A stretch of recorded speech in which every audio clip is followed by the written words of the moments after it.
AB48 news Gujarat હવે નજર કરીએ આજના મુખ્ય સમાચાર પર।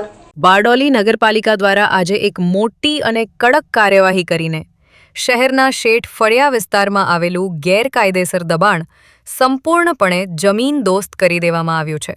સ્થાનિક રહીશો દ્વારા લાંબા સમયથી આ મામલે કરવામાં આવેલી લેખિત રજૂઆતને ગંભીરતાથી લઈને પાલિકા તંત્રએ ગુરુવારના રોજ બુલડોઝર ફેરવી દીધું હતું।